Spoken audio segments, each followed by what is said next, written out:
Feeling breathless with haziness in chest X-ray? Let's talk about pleural effusion. नमस्कार, I am Dr. Robin Gupta, Senior Consultant, Pulmonologist practicing in Tri-City region. आज हम बात करने वाले हैं एक ऐसे टॉपिक की जो मैं डेली अपनी प्रैक्टिस में देखता हूँ, प्लूरल इफ्यूजन या फिर लंग्स के बाहर पानी आना। लंग्स को अगर हम बेसिकली समझें, lungs are like a balloon, एक गुब्बारा जो कि एक कवरिंग से घिरा हुआ है, wrapped around a covering called pleura. तो लंग्स के बाहर एक कवरिंग है जिसे प्लूरा कहते हैं। इन दोनों के बीच में एक पोटेंशियल स्पेस होते हैं जिसे प्लूरल स्पेस का नाम दिया गया है। Normally it has 1 or 2 drops of fluid in it, पर किसी कारणवश लंग्स के इस बाहरली कवरिंग के बीच में फ्लूइड बढ़ जाता है। इसी प्रॉब्लम को प्लूरल इफ्यूजन का नाम दिया जाता है। याद रखिए that it is not a disease by itself, it is just a sign of a disease। यानी ये बीमारी खुद से नहीं है, ये किसी बीमारी का संकेत है। बात करते हैं प्लूरल इफ्यूजन के लक्षण या फिर symptoms. So most common symptom is breathlessness या फिर सांस फूलना। ये ब्रेथलेसनेस चलने पर ज्यादा होती है और कई पेशेंट कंप्लेंट करते हैं किसी पर्टिकुलर पोजीशन में लेटने से या करवट लेने से ये प्रॉब्लम बढ़ती है। दूसरा सिम्टम हो सकता है खांसी, जो मोस्टली ड्राई होती है, यानी कि dry cough could be the second symptom of this. Thirdly chest pain या फिर chest heaviness which can be on the side जहां पर फ्लूइड इकट्ठा हो रहा है। तो एज आई टोल्ड यू कि पानी दोनों तरफ इकट्ठा हो सकता है, राइट साइड पे या लेफ्ट साइड पे, and in some cases it can be on both side, right और लेफ्ट। एंड डिजीज स्पेसिफिक, यानी कि जिस बीमारी की वजह से ये प्रॉब्लम हुई है उसके स्पेसिफिक सिम्टम्स, यानी कि फीवर होना या फिर किसी का भूख में कमी आना, loss of appetite, loss of weight, और इसके अलावा बॉडी में कहीं गांठें आना, यानी कि लिम्फ नोड्स का उभरना। तो ये थे मुख्य सिम्टम यानी main symptoms of pleural effusion. Let's talk about the causes of pleural effusion. ये कारण हो सकते हैं infections like pneumonia which is very common. Pneumonia के कारण लंग्स के बाहरली परत में फ्लूइड इकट्ठा होने लगता है। सेकेंडली इज ट्यूबरकुलोसिस यानी कि टीबी।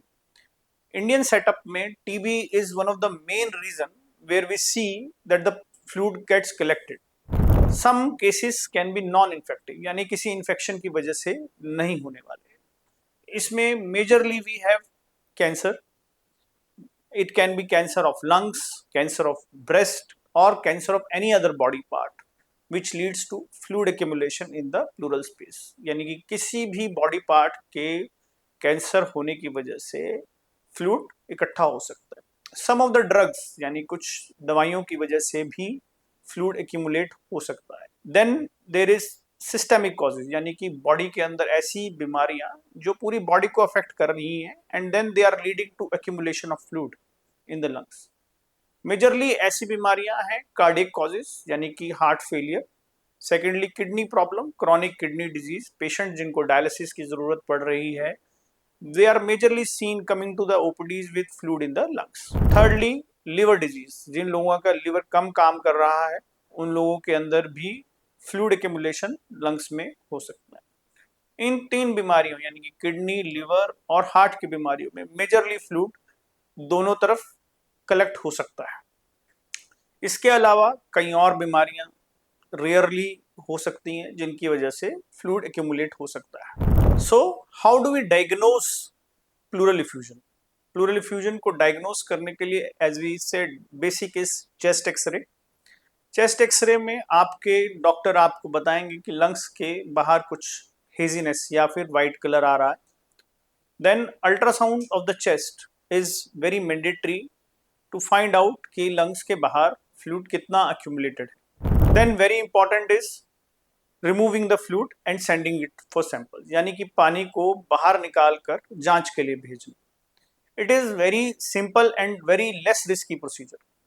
स्किन का बाहरला हिस्सा एनेस्थेटाइज करके यानी कि सुन करके अल्ट्रासाउंड से देखते हुए एक सुई आपके उस एरिया के अंदर डाली जाती है जहां पर फ्लूइड इकट्ठा है और फ्लूइड को निकाला जाता है।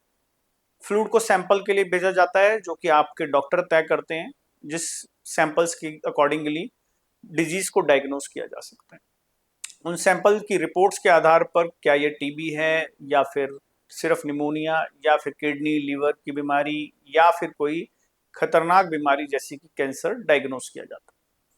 कई बार in addition to the samples of fluid patient require other investigations like CT scan, और in case if it is not diagnosed with any of this, a technique called thoracoscopy, यानी कि एक दूरबीन डालकर आपके लंग्स का बाहरली हिस्सा जांचा जाता है, दैट इज कॉल्ड थोरैकोस्कोपी।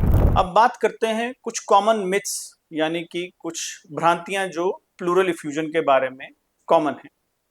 सबसे कॉमन मिथ जो मैं अपनी प्रैक्टिस में सुनता हूँ, डॉक्टर साहब ये पानी निकालने से बीमारी बढ़ तो नहीं जाएगी? This is completely a myth. पानी निकालने बिना बीमारी को जानना बहुत मुश्किल है। दूसरा मिथ जो मैं अपनी प्रैक्टिस में सुनता हूँ, एक बार डॉक्टर साहब पानी निकाल दिया है तो अब दवाई की क्या जरूरत है? As I said, it is just a sign not a disease. जब तक हम बीमारी की जड़ को नहीं जानेंगे तब तक हम ट्रीटमेंट नहीं कर पाएंगे। तो pleural effusion is just a sign not a disease. Third is, पानी दोबारा बन रहा है क्या? Yes, it is very frequently seen in patients who have cancer, liver problem, kidney problem, that there is reaccumulation या फिर पानी दोबारा इकट्ठा होता है until and unless we treat the basic disease. If you feel breathless with haziness in your chest X-ray, get evaluation of your pleural fluid. Do not hesitate. Your lungs are your lifelong companions, and every breath is a message. Thank you.